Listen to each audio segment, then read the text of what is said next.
This recording is brought to you by Ancient History Encyclopedia and the YouTube channel The Study of Antiquity and the Middle Ages. Kingdom of Nabatea. Written by Joshua J. Mark. Narrated by DW Draffin. The Nabatean Kingdom was a powerful political entity which flourished in the region of modern-day Jordan between the 4th century BCE and circa 106 CE, and is best known today for the ruins of its capital city of Petra.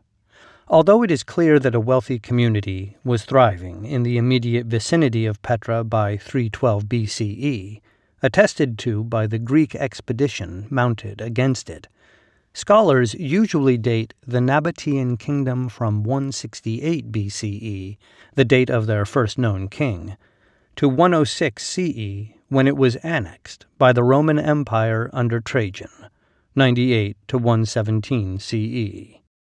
Nabateans were Arabian nomads from the Negev desert who amassed their wealth first as traders on the Incense routes which wound from Qataban in modern-day Yemen through neighboring Saba, a powerful trade hub, and on toward Gaza on the Mediterranean Sea. Their constant travel on these routes intimately familiarized them with the area, and their skill in finding and preserving sources of water enabled them to transport goods more quickly and efficiently than others. The site of their city of Petra, carved from the sandstone cliffs of mountains and not easily accessible, would have been built after they were already wealthy from trade. Their decision to build in that particular area has mystified scholars and historians for centuries, because there was no natural source of water there, and the locale was far from hospitable. The location actually makes a great deal of sense, however, as their position at Petra allowed them to monitor the incense routes and tax caravans passing through their territory, thus enriching them further, and its inaccessibility provided protection. Following annexation by Rome in 106 CE, Petra and other Nabatean cities such as Hegra steadily lost their hold over the incense routes and their control over the region generally. The rise of the Syrian city of Palmyra as a center of trade diverted caravans from the Nabatean cities, which then declined in wealth and prestige. The Emperor Aurelian's destruction of Palmyra circa 272 CE came too late to resuscitate the Nabatean economy, and by the time of the Arab invasion of the 7th century CE, the Nabatean Kingdom had been forgotten. Early trade on the incense routes.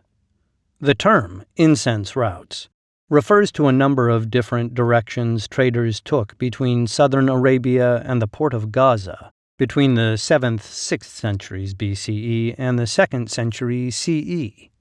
Trade along these routes seems to have become most lucrative circa 3rd century BCE, by which time the Nabateans had control of the most important cities along the routes. The incense routes do not describe a single road or roads between Arabia and Gaza, but a general direction merchants traveled between those 2 points.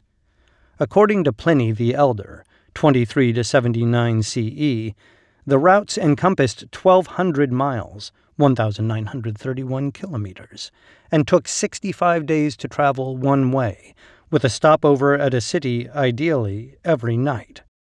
These stops were not merely for rest, but were an important aspect of business.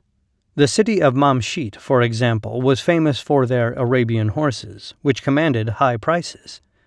Merchants would therefore move from city to city, trading their goods at each stop before reaching the final destination of the port at Gaza. As certain cities began taxing merchants more heavily, trade would veer toward others which were considered more hospitable. The cities controlled by the Nabateans by the 3rd century BCE, however, had become such an integral part of trade along the routes that they could not be avoided. Among these cities were those which would become known as Haluza, Mamshit, Avdat, and Shifta, all of which offered goods for trade, as well as comfortable accommodations for the traders. Nabatean forts erected along the routes guaranteed the safety of the merchants, but, as with the tax they levied on traders, their protection came at a price. Although the Nabateans were already quite wealthy by the 3rd century BCE as traveling merchants, they became more so through their tight control of the incense routes once they had established their kingdom. Wealth, customs, women's rights. It is thought that they were able to become so successful through their early control of water along the routes. While other Arabian tribes had to barter for water, the Nabateans dug cisterns which filled with rainwater and then covered them and left signs which only they would recognize. Following this policy, they were able to travel with greater ease than their competition in trade. They were also able to solve the problem of water for Petra through technological ingenuity. The Nabateans orchestrated an elaborate system of water transportation and conservation which was unrivaled in its day and has not yet been surpassed in the region. The area is subject to flash floods, and through a careful construction of dams, cisterns, and aqueducts, the Nabateans were able to create an artificial oasis in an arid desert, which not only sustained them, but elevated them to the most powerful kingdom in the region. Precisely when cities like Petra and Hegra were constructed is unclear, but they were well established by the later 4th century BCE when the wealth of the Nabateans attracted the attention of the Greek general and future king Antigonus I, reigned 306 to 301 BCE. In 312 BCE, Antigonus pretended friendship with the Nabateans, and then sent his son Demetrius in a surprise attack on Petra. The Nabateans had not been fooled, however, and were prepared for Demetrius. His offensive failed, and he came to terms with the Nabateans and returned to his father. Both were driven from the region by the Nabateans in a later engagement. The immense wealth of the Nabatean Kingdom grew and became legendary in its own time. Centuries later, it was still mentioned by historians such as Strabo, died circa 23 CE, and Diodorus Siculus, 1st century BCE. These two writers, as well as others, portray the Nabateans uniformly in a positive light. Diodorus addresses the wealth of the Nabateans, as well as their customs, in Book 19 of his Histories. For the sake of those who do not know, it will be useful to state in some detail the customs of these Arabs, by following which, it is believed, they preserve their liberty.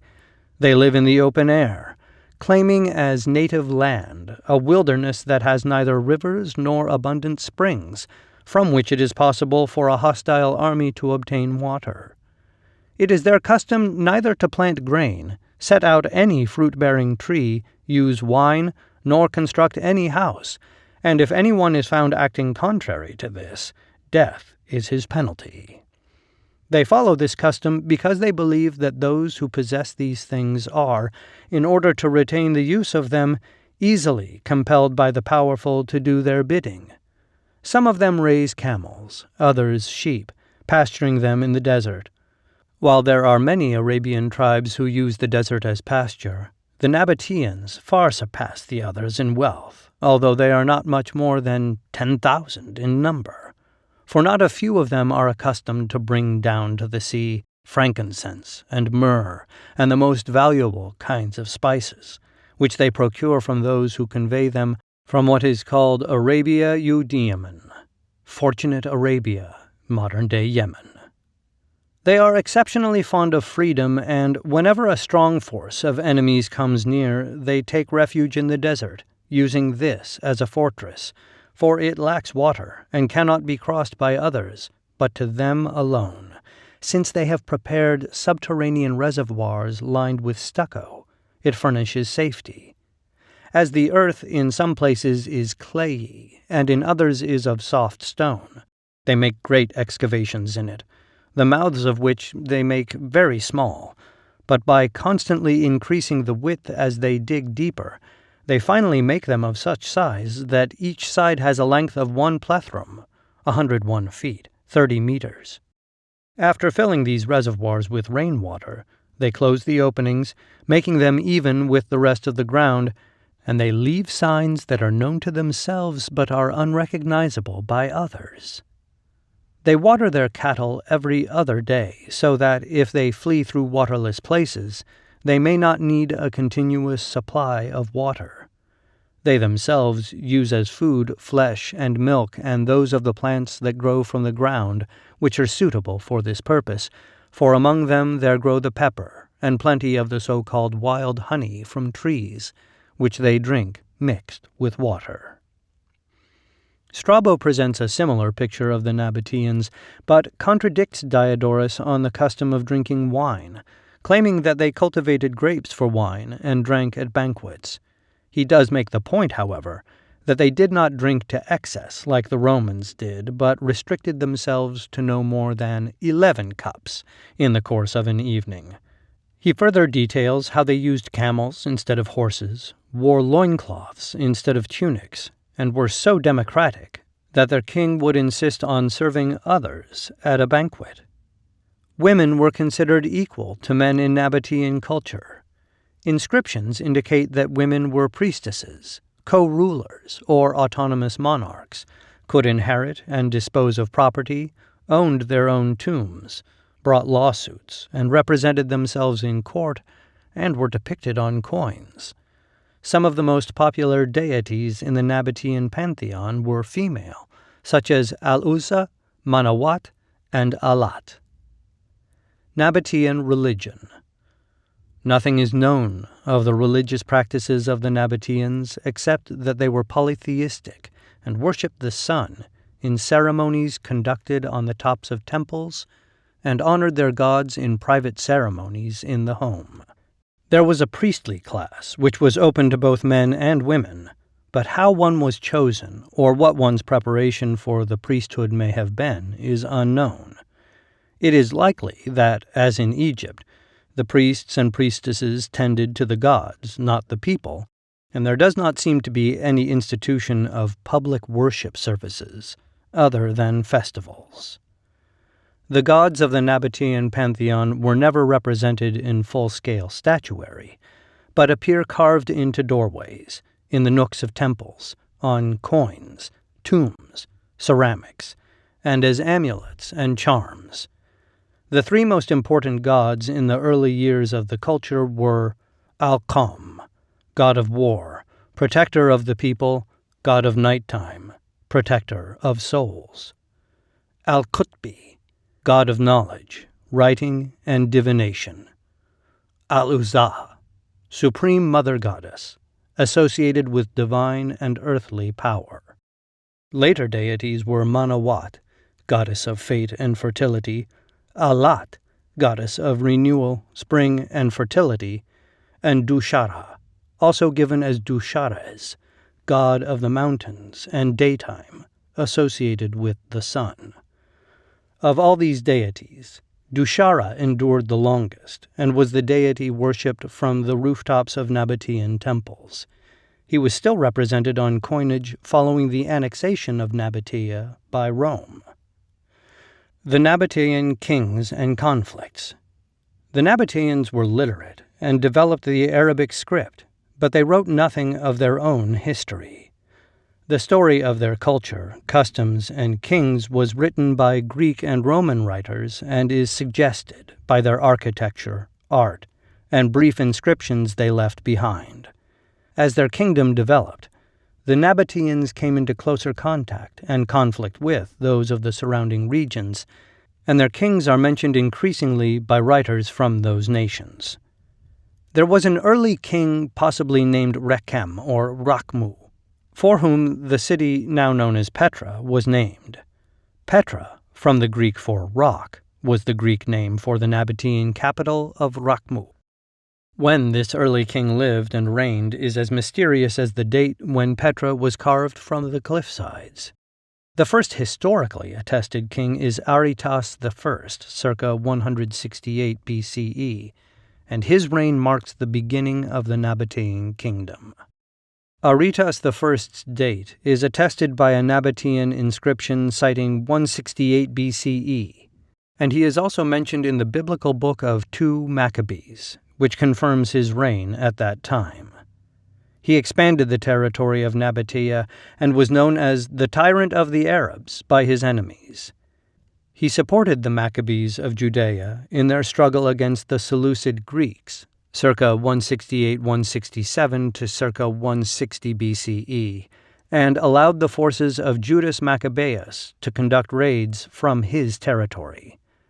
The next Nabatean monarch, said to have succeeded Aretas I, but most likely a later king, is known as Aretas II, also as Eratemos, reigned circa 120-110 to 96 BCE. Aretas II came into conflict with the Hasmonean dynasty, installed by the Maccabees owing to the Judean policies of expansion. The Hasmonean king Alexander Jannaeus, reigned 103 to 76 BCE, destroyed Gaza and took control of the terminus of the Incense routes, infringing on Nabatean prophets. Aretas II's successor, Obodas I, circa 96 to 85 BCE, defeated Jannaeus in battle and reclaimed Gaza. He then defeated the Seleucid Greeks under Antiochus XII Dionysius, 87 to 84 BCE, killing the king and scattering his army. After this victory, he was deified by his people, as attested by a memorial at his grave in the city of Avdat. He was succeeded by his brother Rabel I, circa 85 BCE, who was killed in battle, and the throne passed to another brother, who took the throne name Aretas III, circa 85 to 60 BCE. Aretas III enlarged Nabatean territory to its greatest extent, controlling trade routes from Syria across Arabia toward the southern coast. In 64 BCE, the Roman general Pompey invaded and took Syria for Rome, and his general Scaurus was sent to Petra. Scaurus had no more success than Demetrius had centuries before, but the Roman army was far more powerful than the earlier Greek forces, and the Nabateans were forced to pay tribute to Rome to retain their independence. Aretas III was succeeded by Obodas II, circa 60 to 59 BCE, who died shortly after coming to power, and the throne passed to Malichus I, circa 59 to 30 BCE, who was forced to submit to Herod the Great as a vassal. He was succeeded by Obodas III, circa 30 to 9 BCE, who defended the Nabatean Kingdom against Rome primarily by sending his chief minister Sileus to guide the Roman army under Gallus toward Nabatean cities. Sileus pretended all along to be a sincere friend of the Romans and effortlessly led them astray. He was eventually executed at Rome for treachery. Obodas III was succeeded by Aretas IV, circa 9 BCE to 40 CE, who is considered the greatest of the Nabatean kings. Nabatean inscriptions record his name as Aretas, king of the Nabateans, lover of his people, and he was revered as a great monarch. His wife, Chuldu, also given as Huldu, Huldo, reigned with him, and possibly on her own after his death. Aretas IV consolidated Nabatean power in the region, even in the face of Roman incursions, and was able to win recognition from Augustus Caesar as an autonomous king. Women's rights, arts, culture, law, and the Nabatean economy all reached their height under his reign.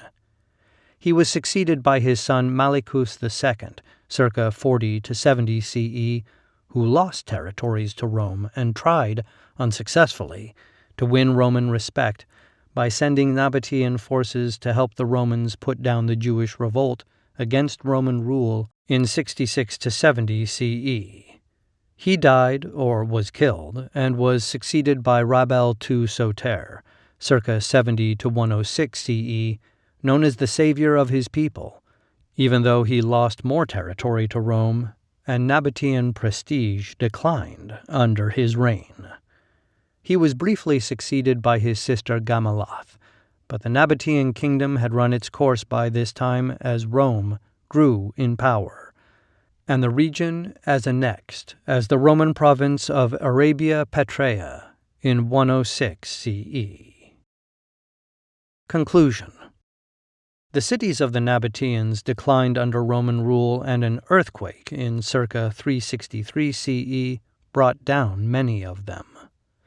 The region was controlled by the Eastern Roman Byzantine Empire, which established churches in the cities and revitalized commerce, until another earthquake in circa 551 CE resulted in further widespread destruction. By the time of the Arab invasion in the 7th century CE, the cities had long been deserted, and the Nabateans forgotten. It was only in the 19th century CE, when European explorers began to visit the area, that cities like Petra were rediscovered, and the Nabatean culture attracted attention through the city of Petra. Interest in the Nabateans grew during the 20th century CE, with a number of scholars and archaeologists visiting the region and excavating the ancient sites. Petra was declared a World Heritage Site in 1985 CE and chosen as one of the new 7 Wonders of the World in 2007 CE. The Nabateans' skill in masonry, clearly evident in the extant structures of Petra, was unmatched in the ancient world, and their abilities to make the most out of any opportunity enabled them to become the wealthiest kingdom in the region.